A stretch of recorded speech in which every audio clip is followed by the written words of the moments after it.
Jamen, Halloween på Vansby Skole er en sjov størrelse. I år er det så et rædselskabinet. Velkommen til. I aften vil der foregå mange ting, mange mystiske ting. Jeg ville være glad for, hvis jeg havde haft nogle pædagoger, der kunne have uddannet mig i at være i sikker vold omkring de urolige ben eller sommerfuglene i maven. Så det tænker jeg godt, vi kan bruge vores Halloween til, at man oplever, at nu er jeg ude på noget usikkert noget, men jeg kan også godt bagefter som barn finde ud af, okay, jeg døde ikke af det, og jeg er faktisk okay. Ej, der var en hånd.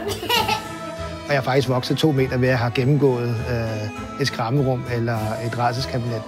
Der vil være boder og genfærd, uhygge og hygge. Noget at spise og noget at blive skræmt af.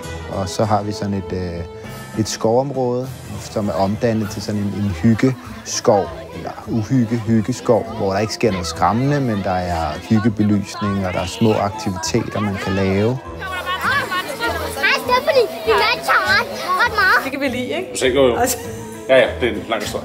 Kan du ikke splaske lidt på mig? Det kræver noget af medarbejderne, vil jeg sige, i forhold til at skal bygge en hel, kan man sige, julelandsby, hvor man går ned igennem julemarkeder med små boder. Sådan laver vi det også med Halloween her. Så det er en stor bedrift, og det kræver meget, det vil jeg sige.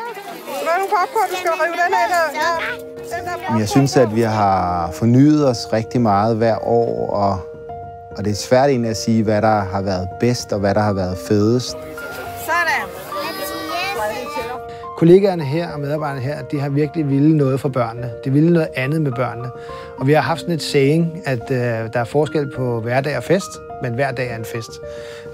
Og jeg vil bare sige, at jeg synes, at medarbejderne her, de går en ekstra skridt for at lykkes med det her. Og så er det jo fedt, at man kan mærke, at de andre pædagoger, de også går op i det, og de har idéer, ikke? Og man kan mærke deres begejstring. SFO, det er jo lige med super fede oplevelser. Og det synes jeg, vi skaber ved at lave Halloween. Så igennem alle de her år her, synes jeg bare, at vi er blevet bedre og bedre til det. At Halloween på Vansby Skole har været igennem en rigtig flot og dygtig udvikling, som kommer vores børn til gode.